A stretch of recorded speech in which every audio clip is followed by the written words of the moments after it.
The Sun Shines Bright is a 1953 American comedy-drama western film directed by John Ford, based on material taken from a series of Irvin S. Cobb Judge Priest short stories featured in The Saturday Evening Post in the 1910s, specifically The Sun Shines Bright, The Mob from Marsac, and The Lord Provides. Ford had adapted some of the same material in 1934 in his film Judge Priest. That film originally had a scene depicting an attempted lynching of Poindexter, and Priest's condemnation of the act, but it was cut by 20th Century Fox.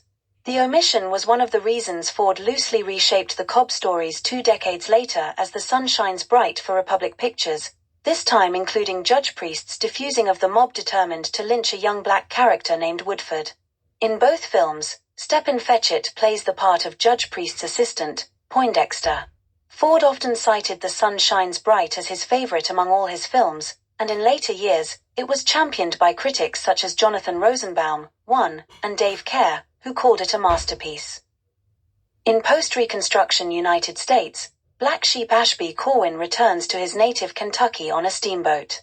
He encounters young Lucy Lee, ward of Dr. Lake, and is struck by her beauty.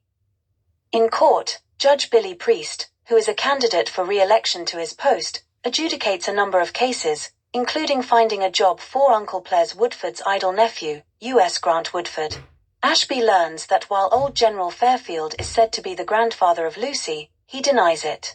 On the street, after Lucy is the subject of insults by Buck Ramsey about her true heritage, Ashby gets into a whip fight with Buck before the judge comes by and puts a stop to it. Lucy eventually discovers who her real mother is, a prostitute recently returned to town. Meanwhile, the daughter of Ruth Ramsewer is assaulted and young Woodford is blamed and arrested, causing racial tensions to rise and a large lynch mob to form. Violence seems imminent until Judge Priest confronts the mob at the jailhouse and diffuses the confrontation with an eloquent and brilliant argument. Later, Ruth's daughter points to Buck as being her true attacker. It is election day. Those in the lynch mob realize that Judge Priest has saved them from themselves, and they vote for him en masse, producing a tie with the other candidate, Horace K. Maydew, played by Milburn Stone. It is pointed out to the judge that he hasn't yet remembered to cast a ballot himself, so he wins re-election by a single vote, his own.